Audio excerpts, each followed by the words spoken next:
आप 18 साल के हो, स्कूल खत्म हुआ है, आपके पास 5,000 यूएस डॉलर्स की सेविंग्स भी है जो आपने बेबी सिटिंग करके कमाए हैं। और फिर आप एक ऐसा डिसीजन लेते हो जो ना सिर्फ आपकी जिंदगी बदलता है बल्कि हजारों बच्चों की किस्मत बदल देता है। ये कहानी है मैगी डेयोन की, एक ऑर्डिनरी अमेरिकन टीनेजर जो आज नेपाल में डजन्स ऑफ चिल्ड्रन की मदर फिगर हैं और जिसे दुनिया 2015 CNN hero of the year के नाम से जानती है। Chapter 1, a normal girl from New Jersey. Maggie Doyne का जन्म अमेरिका के न्यू जर्सी स्टेट में हुआ। उनकी फैमिली बिल्कुल ऑर्डिनरी थी। स्कूल के बाद वो बेबी सिटिंग करती थी और धीरे धीरे पैसे सेव कर रही थी। हाई स्कूल ग्रेजुएशन के बाद जब उनके फ्रेंड्स कॉलेज जा रहे थे, मैगी ने एक डिफरेंट डिसीजन लिया। उन्होंने एक ईयर गैप लेने का फैसला किया। उनका गोल सिंपल था, दुनिया को देखना है और इसे समझना है। उस वक्त उन्हें बिल्कुल पता नहीं था ये डिसीजन उनकी पूरी लाइफ की डायरेक्शन बदलने वाला है। Chapter 2, the movement that changed everything. 2005 में मैगी इंडिया और फिर नेपाल पहुंची। उस समय नेपाल एक लॉन्ग सिविल वॉर के इफेक्ट से लड़ रहा था।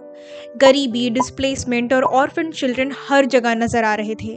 फिर एक दिन सुरखेत के एक ड्राई रिवर बेड में मैगी ने 6 साल की लड़की को देखा। उसका नाम हीमा था। वो बचपन जीने की जगह पत्थर तोड़ रही थी। दिन भर मेहनत करके वो कुछ रुपए कमा पाती थी। मैगी के लिए ये मूवमेंट लाइफ चेंजिंग था। उन्होंने हीमा की स्कूल फीस, बुक्स, यूनिफॉर्म्स का खर्च उठाया और उन्होंने सोचा अगर एक बच्ची की हेल्प कर सकती हूँ तो दूसरे बच्चों की क्यों नहीं। Chapter 3, the $5,000 Gamble. मैगी सिर्फ 19 साल की थी। उन्होंने अपनी पूरी लाइफ सेविंग्स लगभग $5,000 नेपाल में इन्वेस्ट कर दिए। उन्होंने सुरखेत में ज़मीन खरीदी। यहाँ उनकी मुलाकात तोपे बहादुर मल्ला से हुई। दोनों ने मिलकर एक विजन बनाया, एक ऐसी जगह जहां वल्नरेबल चिल्ड्रन को सिर्फ शेल्टर नहीं बल्कि एजुकेशन, हेल्थ केयर और फैमिली मिले। इसी विजन ने ब्लिंक नाउ फाउंडेशन और कपिला वैली की शुरुआत की। Chapter 4, from one child to hundreds. 2007 में कपिला वैली चिल्ड्रंस होम खुला, फिर स्कूल बना, फिर वुमेन सेंटर्स, फिर हेल्थ क्लिनिक, फिर एट रिस्क गर्ल्स के लिए सेफ हाउस। जो काम एक बच्ची की हेल्प करने से शुरू हुआ वो धीरे धीरे मूवमेंट बन गया। आज कपिला वैली ने हजारों बच्चों और फैमिलीज की जिंदगी को टच किया है।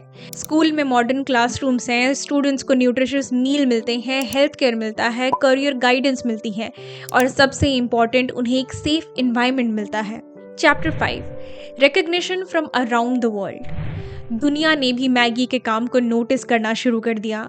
उन्हें Forbes excellence in education award मिला।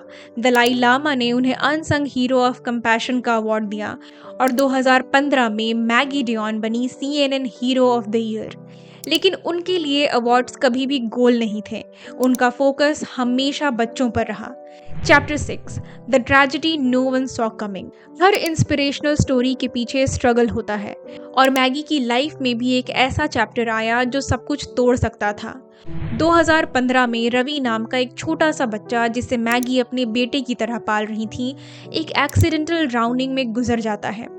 ये लॉस इतना बड़ा था कि मैगी इमोशनली टूट गईं। कई महीनों तक उनके लिए आगे बढ़ना मुश्किल था, लेकिन इसी डार्कनेस में उन्होंने अपनी हीलिंग और होप को दोबारा चुना। Chapter 7, love, family and new beginning. इसी पीरियड के दौरान मैगी की मुलाकात फिल्म मेकर जेरेमी पावर रेगम्बिल से होती है। दोनों ने एक साथ मिलकर जिंदगी का एक नया चैप्टर शुरू किया। आज दोनों हैप्पीली मैरिड हैं। उनके बायोलॉजिकल चिल्ड्रन भी हैं। उनका घर एक ट्रेडिशनल फैमिली की डेफिनेशन को कंप्लीटली रीडिफाइन करता है। Chapter 8, the documentary. मैगी की कहानी इतनी एक्स्ट्राऑर्डिनरी है कि इस पर एक डॉक्यूमेंट्री बनाई गई, between the mountain and the sky.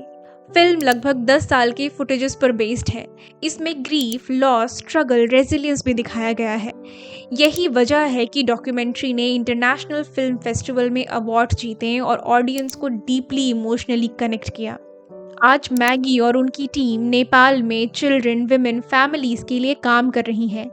लेकिन शायद उनकी स्टोरी का सबसे पावरफुल लेसन ये है कि उन्होंने दुनिया बदलने के प्लान को लेकर जर्नी की शुरुआत नहीं की थी। उन्होंने सिर्फ एक बच्ची की हेल्प करने का डिसीजन लिया था और कभी कभी एक इंसान की मदद करने का डिसीजन ही हजारों जिंदगियां बदल देता है। मैगी के वर्ड्स में, keep doing what you can, where you are, small acts of kindness matter. और शायद इसी में उनकी पूरी स्टोरी का एसेंस छुपा है।